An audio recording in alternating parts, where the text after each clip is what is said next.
అండి, welcome back to సరదాగా సువర్ణ. So మొన్న అయితే మేము చిన్న ఫంక్షన్ ఉండి కాకినాడ వెళ్ళాల్సి వచ్చిందండి. అప్పుడైతే మేము మా అక్క వాళ్ళ ఇంటికి వెళ్ళామన్నమాట. ఎవరైనా బాబా అంటే ఇష్టం ఉంటే ద్వారకామాయి వెళ్తారండి. బట్ మా అక్క మాత్రం ఇంటినే ద్వారకామాయి చేసేసిందనమాట. బాబా గారికి అంత వీరాభిమాని.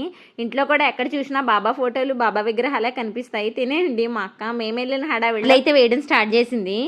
అక్కకైతే ఒక డ్రీమ్ ఉండేదండి, ఎప్పటికైనా సరే డూప్లెక్స్ హౌస్ కట్టుకోవాలని. ఫైనల్గా తన డ్రీమ్ని అయితే ఫుల్ఫిల్ చేసుకుంది.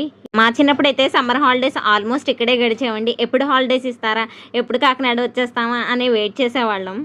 నేను వెళ్ళగానే మా అక్క సర్ఫిష్ అయితే తీసుకొస్తుంది. తను చేసే వాటిలో నాకైతే చాలా చాలా ఇష్టం అండి. ఆ కర్రీ అయితే మాత్రం తను చాలా చాలా బాగా. రీసెంట్గానే వాళ్ళ అబ్బాయి మ్యారేజ్ చేసిందనమాట. వరుడి సినిమా చూసి బాగా ఇన్స్పైర్ అయినట్టుంది. మమ్మల్ని అయితే మ్యారేజ్కి 10 days ముందు పిలిచింది.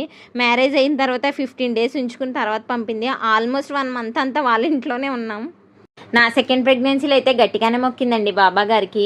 ఫస్ట్ నాకు బాబా అనమాట, నెక్స్ట్ కూడా బాబు పుట్టేస్తాడేమో, పాప పుట్టాలని మొక్కిందనమాట. బాబా గారు తన మాట వినేశారండి. నాకు సెకండ్ పాపే పుట్టిందనమాట. మా బాబు అయితే చూడడానికి క్రికెట్ బ్యాట్ అంతా కనిపిస్తాడు, బట్ ఈ ట్రోఫీస్ అన్నీ తనకే వచ్చాయండి. క్రికెట్ అయితే చాలా బాగా ఆడతాడనమాట. కొంచెం టైం అయితే చిట్ చాట్ చేసుకొని మేమైతే నెక్స్ట్ ఫంక్షన్కి బయలుదేరాం అనమాట. సబ్స్క్రైబ్ చేయడం మాత్రం మర్చిపోకండి. See in the next video. Bye.